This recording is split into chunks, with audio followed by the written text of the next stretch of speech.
Hello po mga kababayan, good morning. Kumusta na po kayo? So, yung iba is kagagising lang, pero ako po is kakarating ko lang po galing work. So, pawis na pawis, naglalakad kasi sobrang init sa panahon ngayon. So, yung mga bata nag-aaya ngayon na pupunta daw kami doon sa dagat kasi mas presko doon ang hangin. So, hindi yata ako makakatulog nito or doon na lang ako matutulog kasi minsan lang naman 'to sila mag-aya. So, pupunta kami mamaya bago kami alis. So, gagawa muna ako ng konting video kasi merong upload si Inday Chris na. Maganda yung upload niya kagabi is tungkol sa ano, papanoorin niyo po mga kababayan, nakaka-proud, nakakataba ng puso, nakaka-inspire yung video ni Inday Chris na para sa kanyang mga magulang at sa kapatid.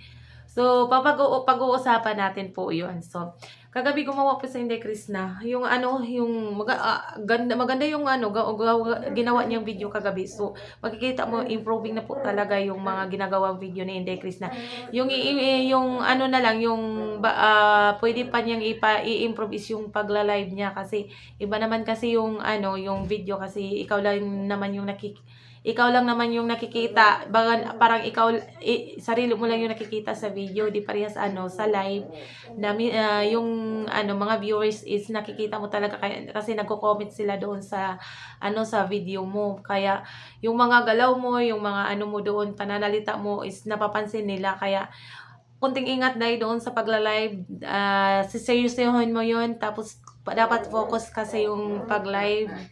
Wag kang alis ng alis doon sa ano, sa camera. I-focus mo hanggang matapos mo yung video. Tapos basahin mo, i-shoutout mo yung mga comment. Yan lang yung nagpapasaya sa mga ano mo, sa yung mga fans, yung mga taga-hanga mo, dai.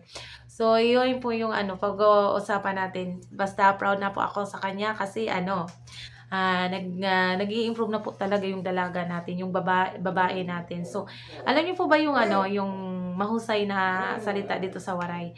Yung apelyido kasi ni Chris na is Chris na mahusay. So, yung ibig sabihin is si Chris na ay maganda. O, 'di ba? Tunay na maganda talaga si Chris na kasi sa apelyido pa lang is mahusay. Sa Waray kasi ibig sabihin ng mahusay is maganda, beautiful.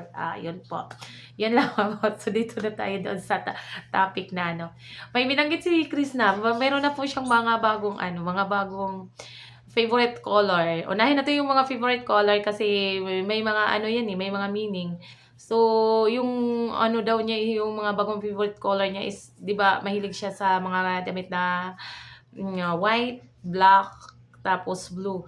Yung ano, yung black is may mga meaning kasi, 'di ba? Pag black kasi is parang power, may power something, may originality, may professionalism, baga sugad, at baga sugad na nawaray ko tuloy. So yung ano naman yung white is ano, yung white is peaceful, ano ano pa ba ano ng pagiging white, pagiging busilak ng puso. Tapos yung blue is ano, ganun din, parang parehas din sa ano, sa white. So, yan yung mga pinili na mga color ni Inday Krishna. So, move on na tayo doon sa isang color na lagi nating binabanggit. Wag na tayo doon. Dito na lang tayo sa ano, bagong color ni Inday Krishna. Yun po yung ipaglalaban natin ngayon, yung black, white, and blue. So, yun po. So, yun po. So, pagpatuloy po natin yung kwentuhan natin tungkol sa ano, sa video niya. Yung talaga yung mga ano, yung mga pangarap talaga ni Krishna is about talaga po sa kanyang mga pamilya at sa mga kapatid niya. So, siguro po yung ano, yung pagkalagas ng mga ano, yung mga buhok ni Krishna. Nagpa-check up na ata yung babae. Yung mga ano, 'di ba sinabi niya nagkakalagas yung mga buhok niya kasi hindi siya nakakatulog ng maaga kasi dami sigurong iniisip sa pamilya niya, sa pagcha-charity vlog niya, kaya hindi siya nakakatulog daw ng maaga. Yun ata, pero alam ko makakaya mo din yan, Day. Ngayon lang yan kasi kakasimula pa lang, pero soon magagawan mo na yung paraan na mahati-hati mo na yung oras mo. Kaya mag-iwan ka ng time para sa sarili mo para makapagpahinga ka. So, i-balance mo lahat yung mga ano mo, yung schedule mo sa isang araw para hindi ka may stress. So, wala namang nakaka-stress na mga tao. Hayaan mo yung mga taong nagsasalita na hindi maganda para sa'yo. Pero para sa amin, ikaw yung the best. Wala silang magagawa para sa amin. Nakaka-proud ka para sa yung pamilya at sa amin na laging nakasubaybay sa'yo. So, yun po yung yung sinabi ni Chris na sa kanyang kapatid. Meron kasing sinabi si Chris na doon sa sa vlog niya kagabi na uunahin niya muna yung niya, yung ate niya, 'di ba yung ate niya is nakatira doon sa bundok. Sobrang layo. Sobrang layo talaga yung nilakad nila, ipaakyat pa talaga ng bundok. So yung bahay doon ng ate niya, nakikita nila na yung sako lang, tapos maliit lang. Gano'n naman talaga yung mga bahay, pati kagaya rin namin pag pupunta kami doon sa tinatrabaho naming lupa. Meron lang kaming maliit talaga na na pwedeng matulugan.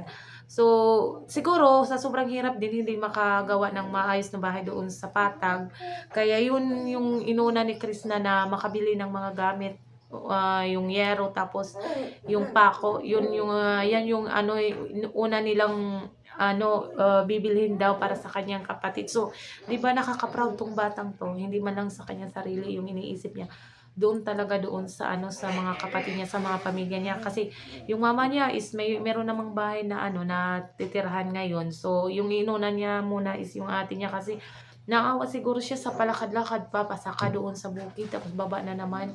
So, kung gagawan naman ni Chris na ng bahay yung ate niya, pwede doon na lang sa Patag. Yung maliit na bahay, pwede ganoon na lang yun kalaki, kasi silungan lang naman yun nila pag pupunta sila doon sa bukid. So, mas maganda dito sa sa Patag, kasi andyan yung mama niya na pwedeng makatingin-tingin sa kanila, pwede siya makatulong doon sa mama niya. Kung may mga may mga kailangan, may mga problema, andyan sila, madali silang malapitan. So, mas maganda dai kung sa Patag mo na lang siya gawa ng maliit na bahay para mas madali mo silang mapuntahan. Kasi kagaya doon na isang beses ka lang doon nakapunta, kasi ang sobrang layo, sobrang tarik ng daan. Ang hirap, nakakapagod pag punta baba doon. So, maraming salamat na yung inuuna mo talaga yung mga kapatid mo. Tapos yung pala, yung mga nagbibigay pala daw ni Krishna, dumadami pa sila yung mga nag-sponsor, yung tumutulong kay Inday Krishna. So, nagpapasalamat po talaga tayo na sa ang daming nagtitiwala talaga kay Inday Krishna. So, maraming taong nagdadaw sa kanya, pero marami pa rin talagang na nagtitiwala sa kanya, daming nagbibigay. Merong pinupost si Inday Ugdot doon sa sa FB page niya na kung meron magbibigay. So, ang dami pa lang nagsisend talaga ng tulong doon sa pagbablog ni Day Krishna.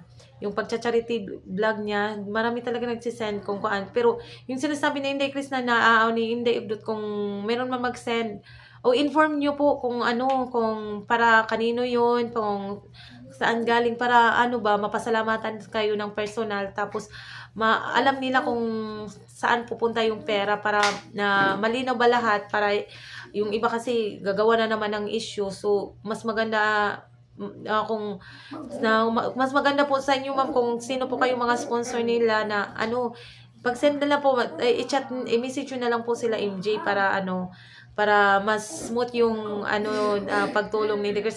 Kasi nakakaano naman siguro pag ibibigay mo yung pera, tapos hindi mo alam na para kanino yun. So, parang tawag doon, pagkakuan sa tawag doon, na hindi mo kasi alam kung para kanino pa, tapos na ibigay mo, parang nakakakonsensya. Ayun, nakakakonsensya. Ang hirap man banggiton Bisaya kasi waray, tapos hindi na alam kung anong uunahin pagbanggit. Yun po. So, yun po talaga yung So, itong mga biyaya na dumating ni Chris na is isang way na po to na makakamit na niya yung mga pinapangarap niya sa buhay. Tapos, magiging isang successful na po siyang successful na charity vlogger. Kasi hindi ito magagawa ni Inday Chris na pag walang magbibigay na sponsor, kasi pag sarili niyang pera, meron pa siyang mga pansariling kailangan. So, meron po siyang mabibigay pero hindi ganun kadami yung matutulungan niya. Pero mas maganda ngayon kasi ang daming nagtitiwala talaga sa kanya. So, nagpapasalamat po talaga tayo sa mga taong tumulong. So, ako wala pa po talaga ako maibigay ngayon pero soon sana magkaroon ng budget, magkaroon ng ipon, makaka-share tayo ng blessing dahil kay Inday Chris na sana pala rin tayo dito sa sa pagba-vlog. Kahit konti-konti lang may ipon din to. Tapos makatulong tayo doon kay Inday Chris na kahit konti lang makatulong tayo. Hindi man ako magpa-promise pero gagawan po talaga natin ng paraan yan para tayo makapagbigay kay Inday Chris na. So, yun lamang po. So, nagpapasalamat po tayo na andyan yung dalawa. Andyan lagi yung iniidolo natin. Nakikita na natin na malakas sila.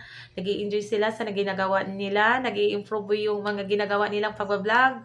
So, nagpapasalamat tayo din sa mga sponsor na nagtitiwala kay Inday Chris na. Yung atin na lang po is, tiwala lang po sa kanila. Tapos, ipagdasal natin na magawa nila ng maayos yung mga vlog nila, yung pagtulong nila sa sa mga kababayan natin mahihirap. So, yun lamang po. Maraming salamat at God bless po everyone.